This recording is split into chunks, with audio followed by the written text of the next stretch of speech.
War of the Worlds by H. G. Wells. Book 1. The Coming of the Martians.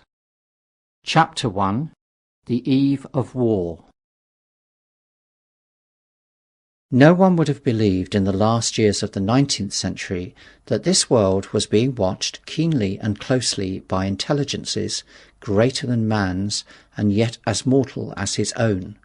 That as men busied themselves about their various concerns, they were being scrutinized and studied, perhaps almost as narrowly as a man with a microscope might scrutinize the transient creatures that swarm and multiply in a drop of water.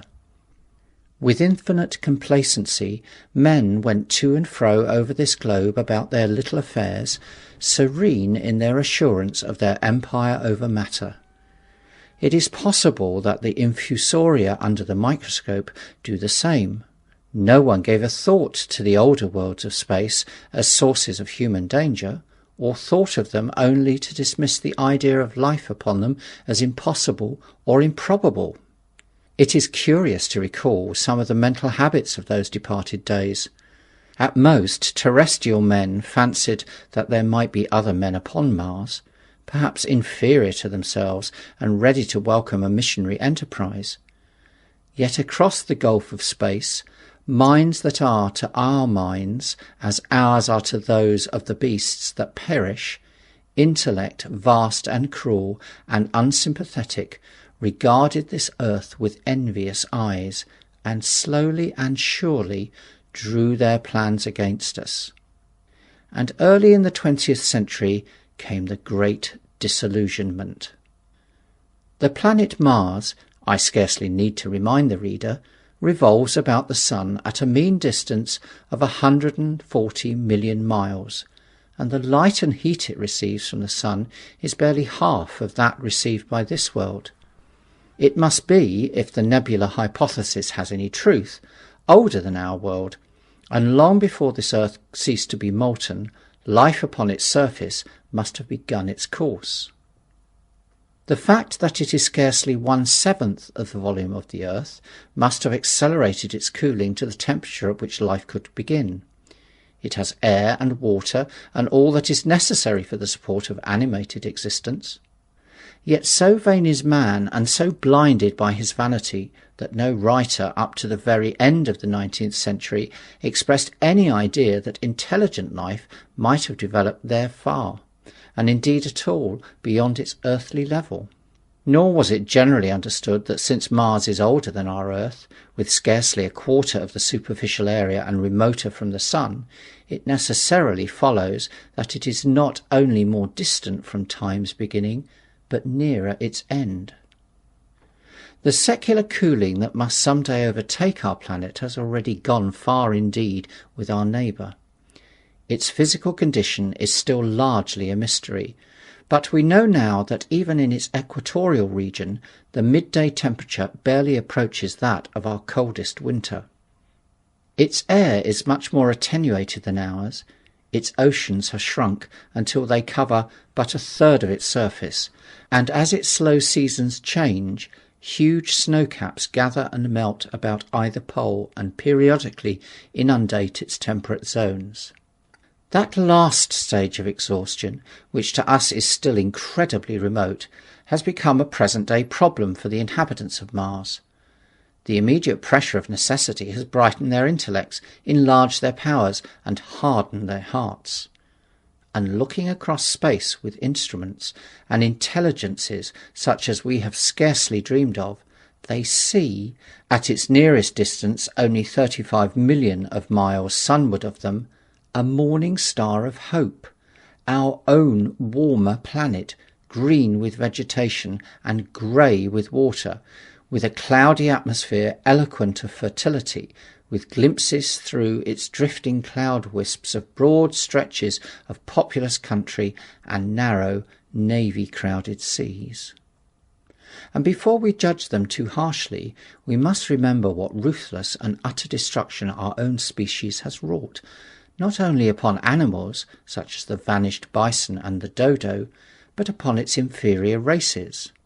The Tasmanians, in spite of their human likeness, were entirely swept out of existence in a war of extermination waged by European immigrants in the space of 50 years.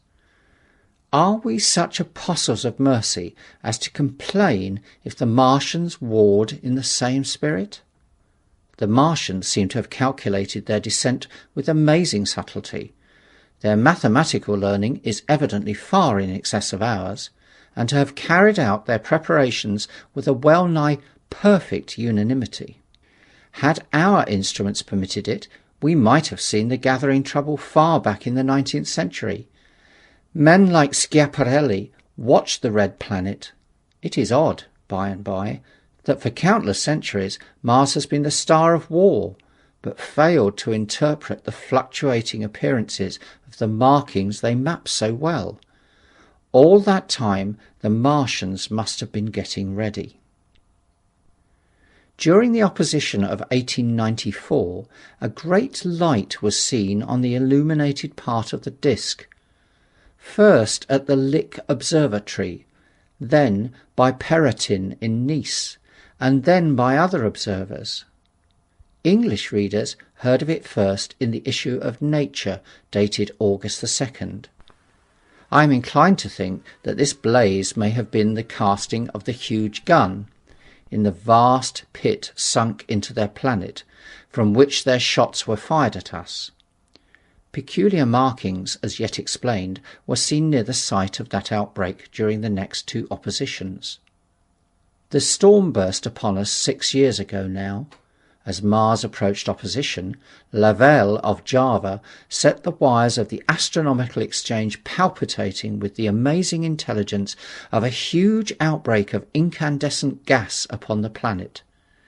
It had occurred towards midnight of the 12th. The spectroscope, to which he had at once resorted, indicated a mass of flaming gas, chiefly hydrogen, moving with an enormous velocity towards this earth. This jet of fire had become invisible about 12:15. He compared it to a colossal puff of flame suddenly and violently squirted out of the planet, as flaming gases rushed out of a gun. A singularly appropriate phrase it proved. Yet the next day there was nothing of this in the papers except a little note in the Daily Telegraph, and the world went in ignorance of one of the gravest dangers that ever threatened the human race. I might not have heard of the eruption at all had I not met Ogilvy and the well-known astronomer at Ottershaw. He was immensely excited at the news, and in the excess of his feelings invited me up to take a turn with him that night in the scrutiny of the red planet. In spite of all that had happened since, I still remember that vigil very distinctly. The black and silent observatory, the shadowed lantern throwing a feeble glow upon the floor in the corner, the steady ticking of the clockwork of the telescope, the little slit in the roof, an oblong profundity with the stardust streaked across it. Ogilvy moved about, invisible but audible. Looking through the telescope, one saw a circle of deep blue, and the little round planets swimming in the field. It seemed such a little thing, so bright and small and still, faintly marked with transverse stripes and slightly flattened from the perfect round. But so little it was, so silvery warm, a pinhead of light. It was as if it quivered, but really this was the telescope vibrating with the activity of the clockwork that kept the planet in view. As I watched, the planet seemed to grow larger and smaller, and to advance and recede, but that was simply that my eye was tired. 40 millions of miles it was from us, more than 40 millions of miles of void. Few people realize the immensity of vacancy in which the dust of the material universe swims. Near it in the field, I remember, were 3 faint points of light, 3 telescopic stars infinitely remote, and all around it was the unfathomable, darkness of empty space. You know how that blackness looks on a frosty starlight night. In a telescope it seems far profounder, and invisible to me because it was so remote and small, flying swiftly and steadily towards me across that incredible distance, drawing nearer every minute by so many thousands of miles, came the thing they were sending us, the thing that was to bring so much struggle and calamity and death to the earth. I never dreamed of it then as I watched. No one on earth dreamed of that unerring missile. That night, too, there was another jetting out of gas from the distant planet. I saw it. A reddish flash at the edge, the slightest projection of the outline just as the chronometer struck midnight. And at that I told Ogilvy, and he took my place. The night was warm, and I was thirsty, and I went stretching my legs clumsily and feeling my way in the darkness to the little table where the siphon stood, while Ogilvy exclaimed at the streamer of gas that came out towards us. That night another invisible missile started on its way to Earth from Mars, just a second or so under 24 hours after the first one.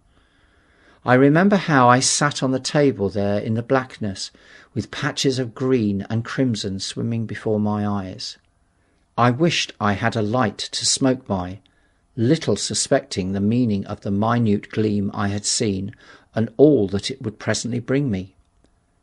Ogilvy watched till 1, and then gave it up, and we lit the lantern and walked over to his house. Down below in the darkness were Ottershaw and Chertsey, and all their hundreds of people sleeping in peace. He was full of speculation that night about the condition of Mars, and scoffed at the vulgar idea of its having inhabitants who were signalling us. His idea was that meteorites might be falling in a heavy shower upon the planet, or that a huge volcanic explosion was in progress. He pointed out to me how unlikely it was that organic evolution had taken the same direction in the 2 adjacent planets. "The chances against anything man-like on Mars are 1,000,000 to 1, he said.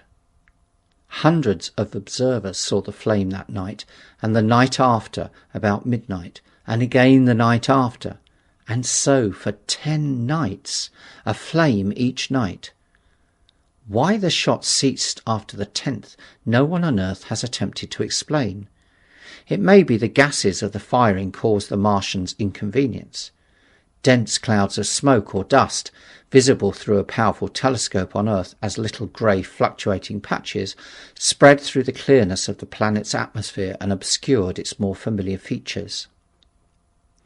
Even the daily papers woke up to the disturbances at last, and popular notes appeared here, there, and everywhere concerning the volcanoes upon Mars.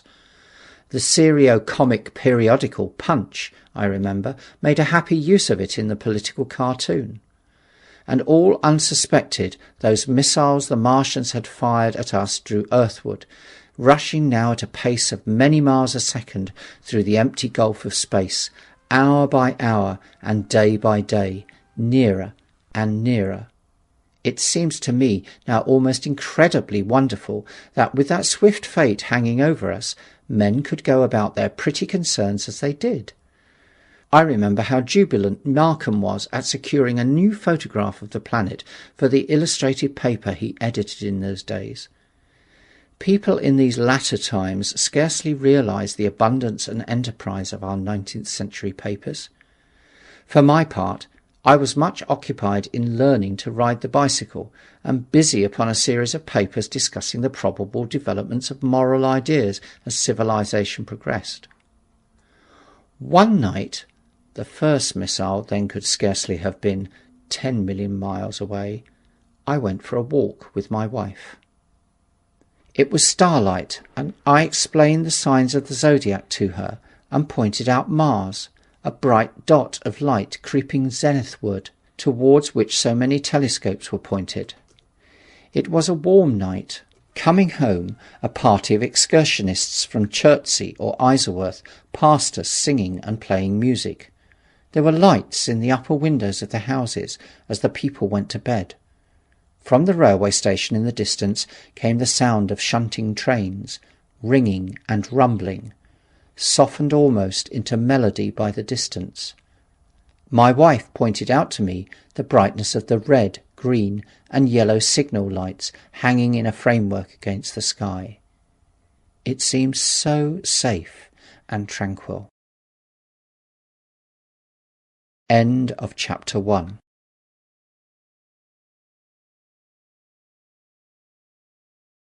War of the Worlds by H.G. Wells. Book 1, Chapter 2, The Falling Star. Then came the night of the first falling star.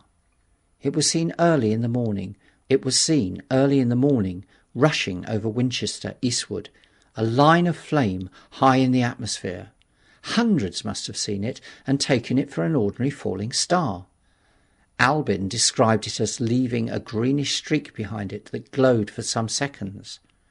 Denning, our greatest authority on meteorites, stated that the height of its first appearance was about 90 or 100 miles. It seemed to him that it fell to earth about 100 miles east of him. I was at home that hour and writing in my study, and although my French windows faced towards Ottershaw and the blind was up, for I loved in those days to look up at the night sky, I saw nothing of it. Yet this strangest of all things that ever came to earth from outer space must have fallen while I was sitting there, visible to me had I only looked up as it passed. Some of those who saw its flight say it travelled with a hissing sound.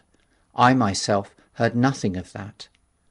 Many people in Berkshire, Surrey and Middlesex must have seen the fall of it, and, at most, have thought that another meteorite had descended. No one seems to have troubled to look for the fallen mass that night. But very early in the morning, poor Ogilvy, who had seen the shooting star, and who was persuaded that a meteorite lay somewhere on the common between Horsell, Ottershaw and Woking, rose early with the idea of finding it. Find it he did, soon after dawn, and not far from the sand pits. An enormous hole had been made by the impact of the projectile, and the sand and gravel had been flung violently in every direction over the heath, forming heaps visible a mile and a half away. The heather was on fire eastward, and a thin blue smoke rose against the dawn. The thing itself lay almost entirely buried in sand, amidst the scattered splinters of a fir tree it had shivered to fragments in its descent. The uncovered part had the appearance of a huge cylinder, caked over and its outline softened by the thick, scaly, dun-coloured incrustation. It had a diameter of about 30 yards. He approached the mass, surprised at the size, and more so at the shape, since most meteorites are rounded more or less completely. It was, however, still so hot from its flight through the air as to forbid his near approach. A stirring noise within its cylinder he ascribed to the unequal cooling of its surface, for at that time it had not occurred to him that it might be hollow.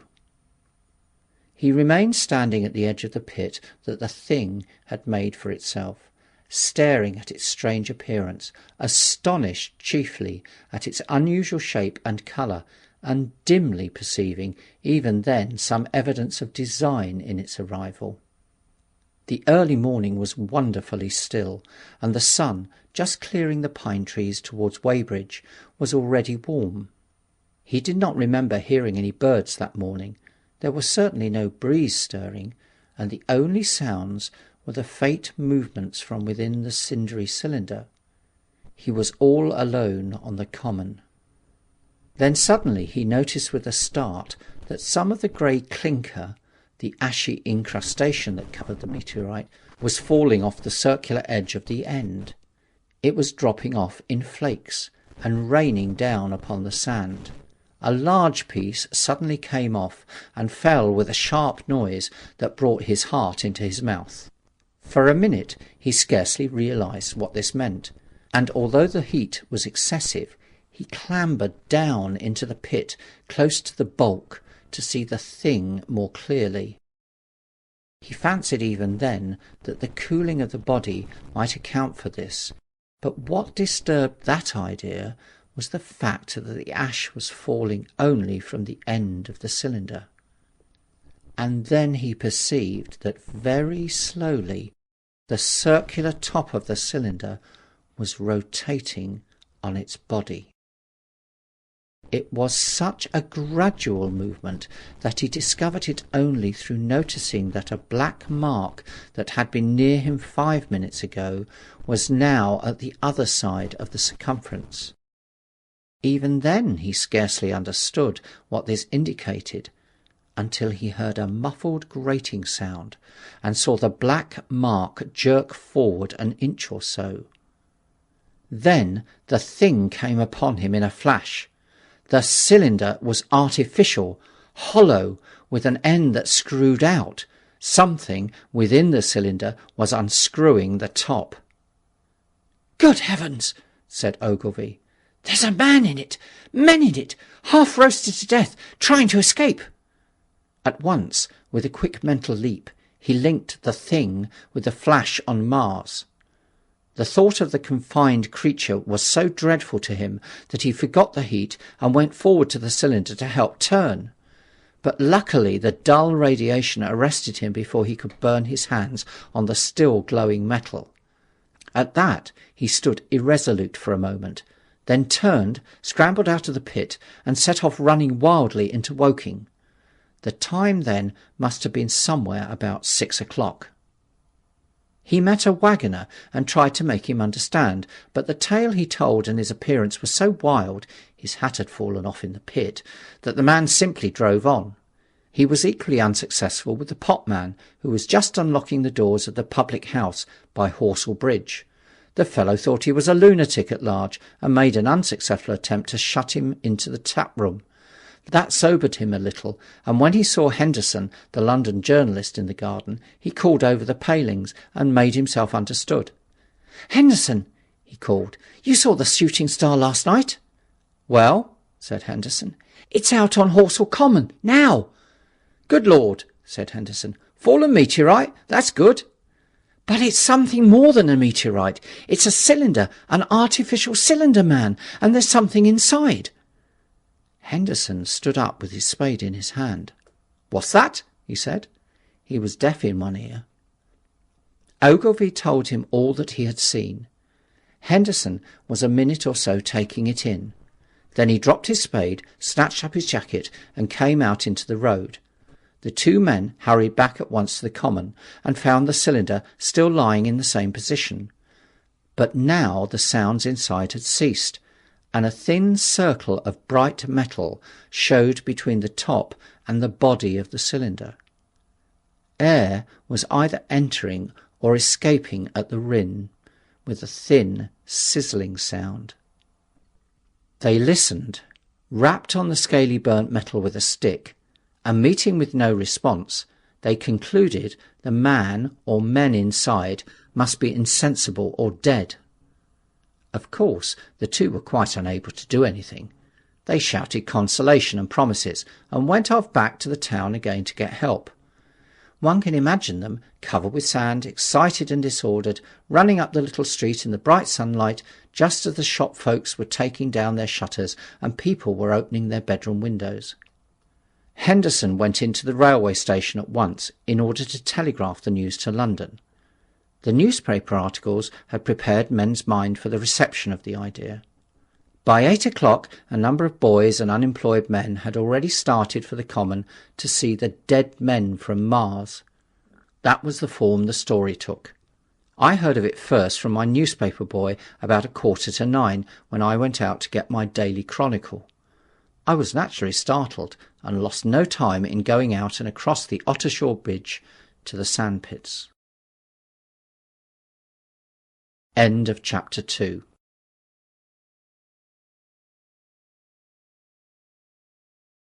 War of the Worlds by H. G. Wells. Book 1, Chapter 3. On Horsell Common. I found a little crowd of perhaps 20 people surrounding the huge hole in which the cylinder lay. I have already described the appearance of that colossal bulk embedded in the ground. The turf and gravel about it seemed charred as if by a sudden explosion. No doubt its impact had caused a flash of fire. Henderson and Ogilvy were not there. I think they perceived that nothing was to be done for present and had gone away to breakfast at Henderson's house. There were 4 or 5 boys sitting on the edge of the pit with their feet dangling and amusing themselves, until I stopped them, by throwing stones at the giant mass. After I had spoken to them about it, they began playing at touch in and out of the group of bystanders. Among these were a couple of cyclists, a jobbing gardener I employed sometimes, a girl carrying a baby, Greg the butcher and his little boy, and 2 or 3 loafers and golf caddies who were accustomed to hang about the railway station. There was very little talking. Few of the common people in England had anything but the vaguest astronomical ideas in those days. Most of them were staring quietly at the big table-like end of the cylinder, which was still as Ogilvy and Henderson had left it. I fancy the popular expectation of a heap of charred corpses was disappointed at this inanimate bulk. Some went away while I was there, and other people came. I clambered into the pit and fancied I heard a faint movement under my feet. The top had certainly ceased to rotate. It was only when I got close to it that the strangeness of this object was at all evident to me. At the first glance it was really no more exciting than an overturned carriage or a tree blown across the road. Not so much so, indeed. It looked like a rusty gas float. It required a certain amount of scientific education to perceive that the grey scale of the thing was no common oxide, that the yellowish-white metal that gleamed in the crack between the lid and the cylinder had an unfamiliar hue. Extraterrestrial had no meaning for most of the onlookers. At that time it was quite clear in my own mind that the thing had come from the planet Mars, but I judged it improbable that it contained any living creature. I thought the unscrewing might be automatic. In spite of Ogilvy, I still believed that there were men in Mars. My mind ran fancifully on the possibilities of it containing manuscript, on the difficulties in translation that might arise, whether we should find coins and models in it, and so forth. Yet it was a little too large for assurance on this idea. I felt an impatience to see it opened. About 11, as nothing seemed happening, I walked back, full of such thought, to my home in Maybury. But I found it difficult to get to work upon my abstract investigations. In the afternoon the appearance of the common had altered very much. The early editions of the evening papers had startled London with enormous headlines. "A message received from Mars," "Remarkable story from Woking," and so forth. In addition, Ogilvy's wire to the Astronomical Exchange had roused every observatory in the 3 kingdoms. There were 6 flies or more from the Woking station standing in the road by the sandpits, a basket chaise from Cobham, and a rather lordly carriage. Beside that there were quite a heap of bicycles. In addition, a large number of people must have walked, in spite of the heat of the day, from Woking and Chertsey, so that there were altogether quite a considerable crowd, 1 or 2 gaily dressed ladies among the others. It was glaringly hot, not a cloud in the sky nor a breath of wind, and the only shadow was that of the few scattered pine trees. The burning heather had been extinguished, but the level ground towards Ottershaw was blackened as far as one could see, and still giving off vertical streamers of smoke. An enterprising sweetstuff dealer in the Cobham Road had sent up his son with a barrow-load of green apples and ginger beer. Going to the edge of the pit, I found it occupied by a group of about 6 men, Henderson, Ogilvy, and a tall fair-haired man that I afterwards learnt was Stent, the astronomer royal, with several workmen wielding spades and pickaxes. Stent was giving directions in a clear, high-pitched voice. He was standing on the cylinder, which was now evidently much cooler. His face was crimson and streaming with perspiration, and something seemed to have irritated him. A large portion of the cylinder had been uncovered, though its lower end was still embedded. As soon as Ogilvy saw me among the staring crowd on the edge of the pit, he called to me to come down, and asked me if I would mind going over to see Lord Hilton, the lord of the manor. The growing crowd, he said, was becoming a serious impediment to their excavations, especially the boys.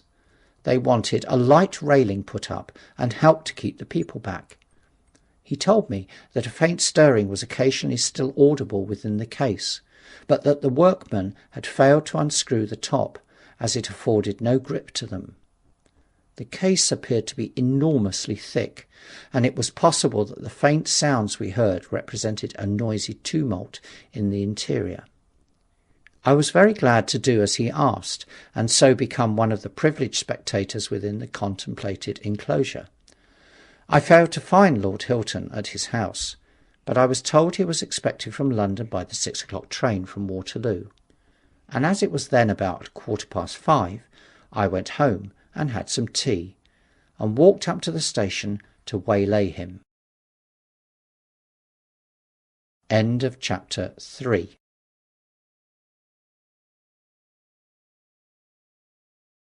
War of the Worlds by H.G. Wells. Book 1, Chapter 4. The Cylinder Opens. When I returned to the common, the sun was setting. Scattered groups were hurrying from the direction of Woking, and 1 or 2 persons were returning. The crowd about the pit had increased, and stood out black against the lemon yellow of the sky, a couple of 100 people perhaps. There were raised voices, and some sort of a struggle appeared to be going on about the pit. Strange imaginings passed through my mind.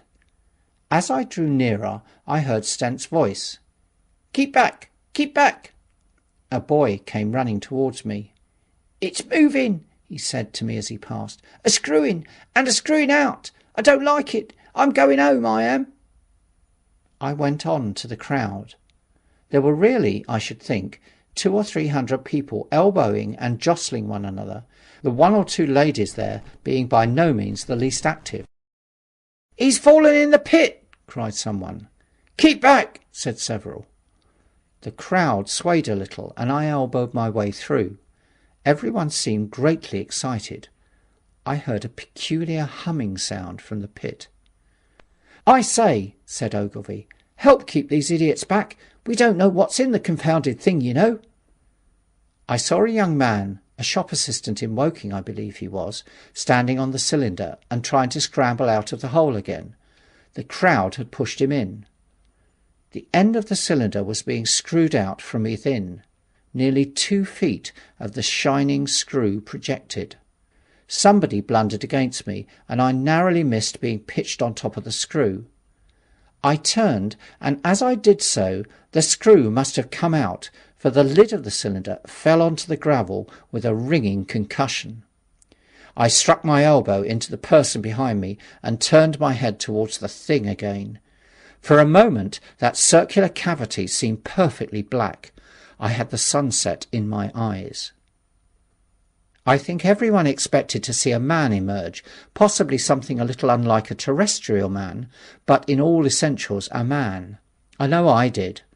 But looking, I presently saw something stirring within the shadow. Greyish, billowy movements, one above another, and then 2 luminous discs, like eyes. Then something resembling a little grey snake, about the thickness of a walking stick, coiled up and out of the writhing middle, and wriggled in the air towards me. And then another. A sudden chill came over me. There was a loud shriek from a woman behind. I half turned, keeping my eyes fixed upon the cylinder still, from which other tentacles were now projecting, and began pushing my way back from the edge of the pit. I saw astonishment giving place to horror on the faces of the people about me. I heard inarticulate exclamations on all sides. There was a general movement backwards. I saw the shopman struggling still on the edge of the pit. I found myself alone, and saw the people on the other side of the pit running off, Stent among them. I looked again at the cylinder, and ungovernable terror gripped me. I stood petrified and staring. A big, greyish, rounded bulk, the size, perhaps, of a bear, was rising slowly and painfully out of the cylinder. As it bulged up and caught the light, it glistened like wet leather. Two large, dark-coloured eyes were regarding me steadfastly. The mass that framed them, the head of the thing, was rounded and had, one might say, a face. There was a mouth under the eyes, the lipless brim of which quivered and panted and dropped saliva. The whole creature heaved and pulsated convulsively. A lank tentacular appendage gripped the edge of the cylinder. Another swayed in the air. Those who have never seen a living Martian can scarcely imagine the strange horror of its appearance, the peculiar V-shaped mouth with its pointed upper lip, the absence of brow ridges, the absence of a chin beneath the wedge-like lower lip, the incessant quivering of its mouth, the gorgon groups of tentacles, the tumultuous breathing of the lungs in a strange atmosphere, the evident heaviness and painfulness of movement due to the greater gravitational energy of the earth. Above all, the extraordinary intensity of the immense eyes were at once vital, intense, inhuman, crippled, and monstrous. There was something fungoid on its oily brown skin, something in the clumsy deliberation of the tedious movements unspeakably nasty. Even at this first encounter, this first glimpse, I was overcome with disgust and dread. Suddenly the monster vanished. It had toppled over the brim of the cylinder and fallen into the pit, with a thud like the fall of a great mass of leather. I heard it give a peculiar, thick cry, and forthwith another of these creatures appeared darkly in the deep shadow of the aperture. I turned, and running madly, made for the first group of trees, perhaps 100 yards away. But I ran slantingly and stumbling, for I could not avert my face from these things. There, among the young pine trees and furze bushes, I stopped, panting, and waited further developments. The common round the sand pits was dotted with people, standing like myself in a half-fascinated terror, staring at these creatures, or rather at the heaped gravel at the edge of the pit in which they lay. And then, with a renewed horror, I saw a round black object bobbing up and down on the edge of the pit. It was the head of the shopman who had fallen in, but showing as a little black object against the hot western sun. Now he got his shoulder and knee up, and again he seemed to slip back until only his head was visible. Suddenly he vanished, and I could have fancied a faint shriek had reached me. I had a momentary impulse to go back and help him that my fears overruled. Everything was then quite invisible, hidden by the deep pit and the heap of sand that the fall of the cylinder had made. Anyone coming along the road from Cobham or Woking would have been amazed at the sight. A dwindling multitude of perhaps 100 people or more, standing in a great irregular circle, in ditches, behind bushes, behind gates and hedges, saying little to one another, and that, in short, excited shouts, and staring hard at a few heaps of sand. The barrow of ginger beer stood, a queer derelict, black against the burning sky, and in the sandpits was a row of deserted vehicles with their horses feeding out of nosebags or pawing the ground. End of chapter 4.